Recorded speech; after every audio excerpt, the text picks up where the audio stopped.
There is nothing bad like a love triangle.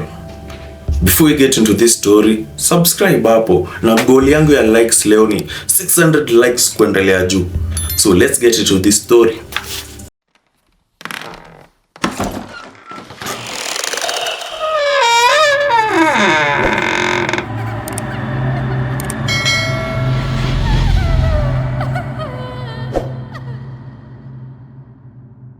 So kuna mjamaa amefika mtaani after ametoka kazi, anapata garage yake iko wide open na ndani kulikuwa na gari, na hii gari imeenda missing, but haina worry, alikuwa ameacha wife mtaani. So anaingia ndani akishanga wife amepeleka upi gari, but akiingia hivi anapatana na wife on the floor, badly beaten, ako na bite mark na amepigwa risasi. So hapa no otherwise ana involve the men in blue, wanakuja kufanya investigation. So nimeanza hii kesi bila mwelekeo, nataka sasa niwaelekeze kutoka mwanzo ndo muelewe. So this happened in 1986. Turudi uko nyuma kabisa. This man mwenye alifika kwa hii nyumba anaitwa John. Tumemrudisha hadi sasa zenye alikuwa shule akiwa teeni. So akiwa teen alikuwa na this friend anaitwa Lazarus. Hawa wawili, Lazarus actually she's a lady. Hawa wawili hawakuwa wanaachana, they were like best friends. Kila mahali wako pamoja. So wali grow up wakiwa still friends and they got interested in each other. But waliambiana hakuna kudate na walikubaliana. They kept on growing up wakamaliza hadi shule. The same story. Hatuwezi date. But walikuwa wanafanya ile kitendo. So John hapa amekuwa interested in relationship sana, but huku side nyingine hawataki relationship. So Lazarus enrolled into police school. John akapiga career yake hapo, na John found someone else. This person was called Sherri. Sherri alikuwa sort of a nurse, alikuwa nurse, alikuwa director of nurses. So hapa akaona nurse anajua kupenda vizuri sana, na huyu alikataa relationship, acha niingie sasa kwa relationship na Sherri. Akaingia into this relationship na Lazarus alishika nare, but hakuwa anaonyesha, alikuwa na act anikaa ko chill. So while this relationship inaendelea, bado John ako in contact with Lazarus, anakuja ana visit, walikuwa naishi pamoja, na Sherri alikuwa anapenda hii kitu. Akaenda kambia Lazarus aje, we tuachane na hii kitu, achana na yeye, huyu ashaenda, mambo ya bestie upeleka na huko. And John told Lazarus pia, manze nimeoa manze, si tupunguze hii kitu. Lazarus hapo alishika nare pia, anapumua kama transit. So alienda akakeep away, but days went by na John and Sherri got married. Hata Lazarus hakuattend your wedding, alisema hata kazi ya kuenda, alikuwa ameboeka. Aliambia mapero wake manzi hata ana mood. So the wedding ilifanyika in 1985. Now they lived until 1986, and this day sasa Sherri was to go to work, na ilikuwa peana speech fulani. So hakuwa anataka kupeana speech, akaamua peana excuse abaki mtaani, and the husband John akaenda kazi. And this is the day that Lazarus decided to visit Sherri. Alikuja mtaani, akaingia, they had a little confrontation, na akatoa bunduki. Yeye ni polisi yako nayo, always strapped. Akampiga risasi, but before that walikuwa na confrontation and a fight. So alimuuma in the midst of that, na akampiga risasi na akatoka. Aka stage scene, yeye amezoea ma scene, ma crime scene, aka stage scene hapo na akatoka akaishia. Now this day the police came and did investigation. Na wakaona ni kama ilikuwa burglary. Msee alikuja kuiba vitu na kuenda. But sasa the family had to produce a suspect list. Na nani alikuwa ndani ya list? Lazarus, the cop. So Lazarus, yeye ni polisi. While the police were doing investigation, walipiga investigation of walipena list ya 5 suspects and she was among the 5 suspects. So walipiga investigation ya the 4 suspect, ikafika kwa Lazarus hawakupiga investigation. Kwa nini? Juu yeye ni polisi. So they did that, wakalenga story, wakajaribu kupiga my investigation but hawakuwa wanapata anyone. No one was arrested. Ilikuwa tu interrogation ya the suspects, they were cleared, but huyo mmoja kuwa interrogated, na familia ilikuwa imejam sana, but they had nothing to do, hawangefanya kitu yote. And this case ilikuwa inaanza kupotea. So Lazarus knew that hapa nimepenya, but sitapenya for long. So what will I do? I will try to get power. Ukipata macheo kwa polisi pale, ni ngumu sana upatikane ama kesi ikufuate. So during this years inaendelea, huku wanapiga nduru, huyu apiga uchunguzi, but huku huyu ana overwork. So yeye alipiga kazi during these years, akafungua an investigation firm yake na akakuwa detective mmoja mngori sana. Medals zilikuwa zinamfuata, ana overwork huko na solve makesi, and alikuwa na firm moja ngori ya madetective. So cheo inapanda pole. Lazarus anapata nguvu, so kumshika hapa ngori. And on top of that, she got married to a police officer mwenye akona cheo ingine tena ngori. So hapa kumshika niyo noma. So iliendelea for 23 good years till 2009. Wamefagia streets ya area, hakuna crime, makeses zimeisha. So cases ni kidogo. And there were these 2 detectives wako idol, hakuna makeses, wakasema situangalia makesi za kitambo. And they got the files ya kesi za kitambo na waliland kwa kesi ya Sherri. Wakaangalia kesi ya burglary haijakuwa solved. Let us look at the facts. Wakaangalia facts. Wakaangalia hapana, hizi vitu haziada hapo. Like burglary, lakini kuna kitu moja ijaenda. Jewelry box iko pale, mse anaweza ona, mwizi hezi acha hiyo, but waliacha.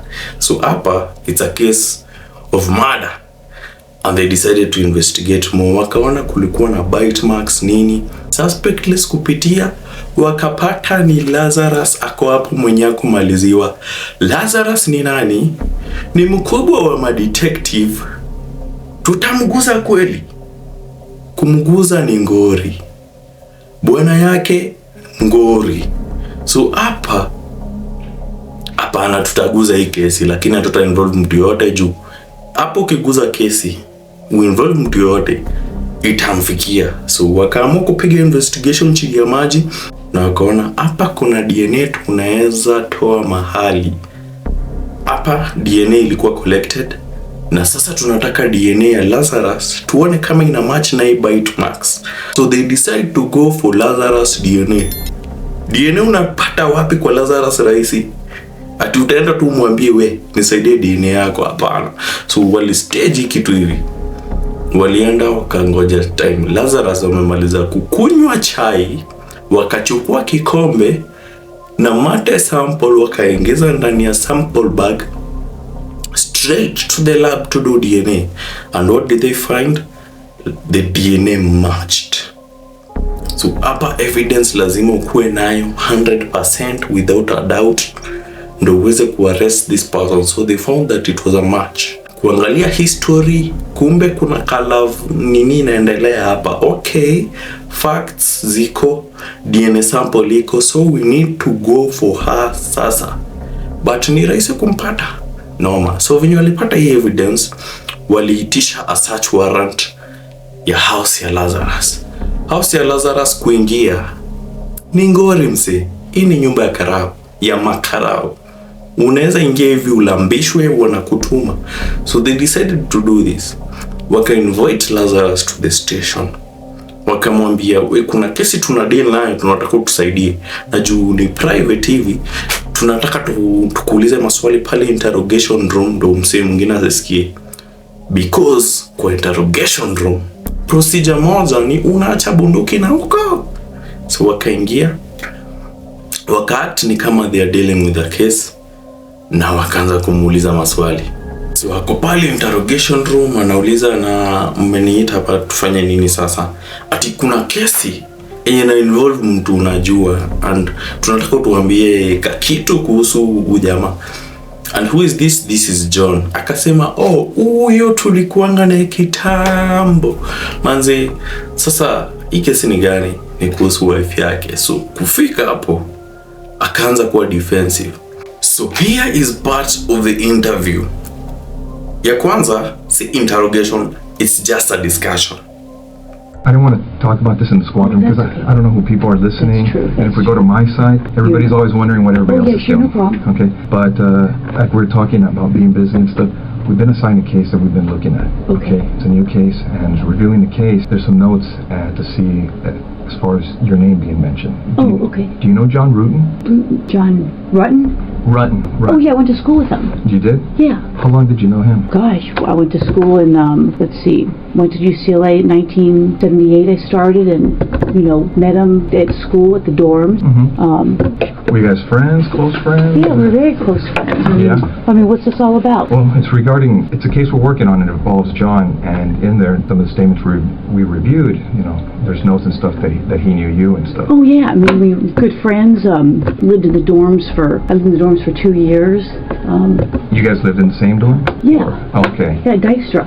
Okay. Were you guys just friends or anything else, or? Yeah, we were good friends. Yeah. Was there ever any relationship or anything that developed between you guys? Yeah, I mean, we dated. I mean, what's this all about? Well, it's relating to his wife. Okay. Okay. Did you know her? Not really. I mean, I knew that he got married years ago. Did you ever meet her? God, I don't know. Do you know who she was or anything? Well, it's been a long time ago. I may have met her. Yeah. Well, let me ask you. You said you dated John. How long did you guys date? I mean, are you guys? Is this something? I mean, you said I was going to interview somebody about art, and how you guys are. I mean, Stephanie, here's the situation. Is basically we knew that this when we saw this in this chrono that maybe there was some relationship there. That's what the chrono seemed to indicate, and we didn't want to come up to you at your desk and ask those kinds of questions or do anything. You know how up there people can see what's going on if you go into an interview room or people are in there getting supplies. Okay. I mean, so we wanted to afford you some privacy, some confidentiality to talk about this because we thought it might be, something, you're married to someone else, obviously, and so forth, and that you may not want to, talk about these things in that setting where someone, we don't want the rumor mill or gossip or any of that kind of stuff to start. That's fine. I mean, so we did this just as a means to try and speak to you in just a confidential place where where your business isn't out there for other people in your division to know about. God, that's been a million years ago. I mean, it's 2009 now. Had you ever met his wife? I may have. Do you remember her name or anything, or what she did for a living, or where she worked, or anything about her? Well, I think I'm going to say that I think she was a nurse. And I can't remember how he said he met her. I mean, it's been so long ago. Well, let me ask you, did you go to their wedding, No, I didn't go to their wedding. No, I did not go to their wedding. I didn't even tell you what year he got married. I mean, it's been a million years ago. Do you ever remember if you ever talked to her? Because it seems like a lot of you who were at the school at UCLA, you guys kind of were friends during and after school, so I don't know if you guys still associated afterwards once he was married or anything. With him? Yeah. No, I don't think so. I mean, the people that were on the dorm floor, we did get-togethers. There's probably like 4 or 5. I don't think he ever came. I don't think. No, it was mostly girls. A girl named Smita, Diane. There's 2 Dianes, but the one Diane, I don't think she ever came. I kind of lost contact with her. We were good friends on the floor. Yeah, I mean, I don't. Again, I don't understand why you're talking about some guy I dated a million years ago. Well, do you know what happened to his wife?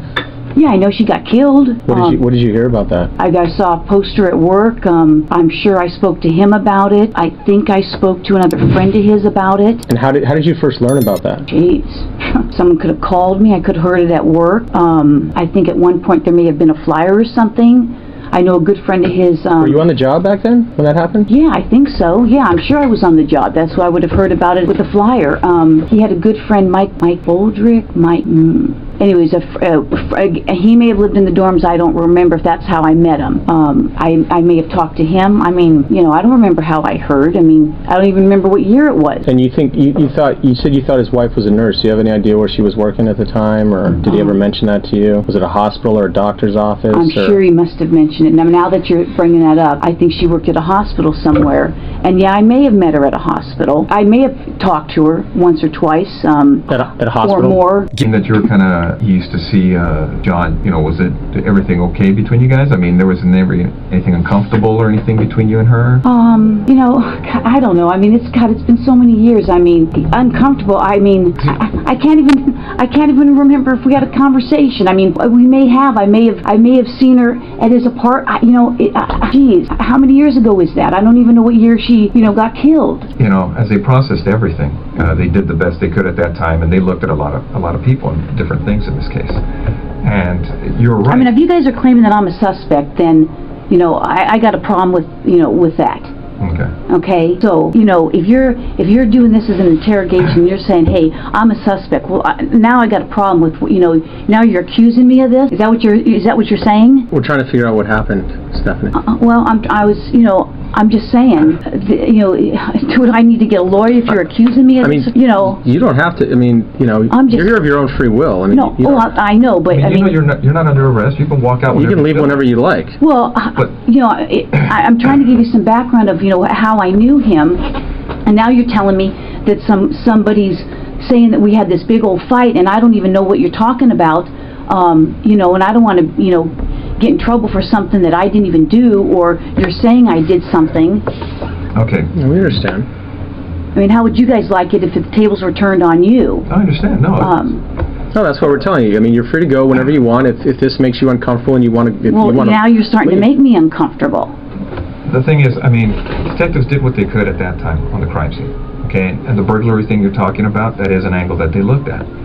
But now we're looking at everything else on the case. Nobody was ever arrested on the case. I don't know that or not. Now, what we'd like to do is, obviously about all the DNA stuff and things of the nature that, gets done on cases nowadays. If we asked you for a DNA swab, would you be willing to give us one? Maybe, because now I'm thinking I probably need to talk to a lawyer. I mean, because I know how this stuff works, okay? Don't get me wrong, you're right, I have been doing this a long time. Yeah. And I wish I had been recording this because now it sounds like, there's, you're selling these people saying I'm fighting with her, and now it sounds like you're trying to, I've been doing this a long time. Yeah, we know. Okay?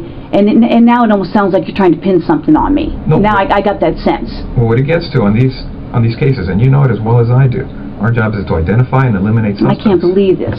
So if we ask you to give us a DNA sample, a buccal swab, so we can identify or eliminate you, would you be willing to do that? Maybe, because I know this. That's where we're at to. I mean, because right now, from looking at the evidence, it's possible we may have some DNA at the location. That's great. And we're going to do what we can to try to put this thing together. And your name's in the book. These people are pointing at you for whatever reason. I don't know why. That's crazy. I mean, that's absolutely crazy. And it would be irresponsible on our part not to look at it. I know. You guys have to do your job, and I guess I'm going to have to contact somebody. So that's fair. I mean, because I know how this stuff works. I mean, I just can't believe it. We understand that. I mean, if we were in your position, we would feel the same way. I just can't even believe it. I mean, it's just, I'm shocked. I'm really shocked that somebody would be saying that I did this. I mean, we had a fight, and so I went and killed her. I mean, come on. That's... Okay. All right. Well, thanks for giving me the courtesy. I wish I recorded that. Thanks for your time. Yeah, thank you. All right, Stephanie, take care. Now, after this, she was too much defensive. Akaona hapa ni kama unanichezea, so wakamtoa interrogation after amemwambia you can walk out, and after 2 minutes wakamrudisha sasa for a real interrogation, na hii haikulast. This is absolutely crazy. Have a seat, Stephanie. This is insane. Okay. Okay, Stephanie, you have the right to remain silent. Do you understand? Yes. Anything you say may be used against you in court. Do you understand? Yes. You have the right to the presence of an attorney before and during any questioning. Do you understand? Yes. If you cannot afford an attorney, one will be appointed for you free of charge before any questioning if you want. Do you understand? Yes. Do you want to talk to us right now? No. All right. Okay. This is crazy. Okay. This is absolutely... I'm like in shock. I'm totally in shock.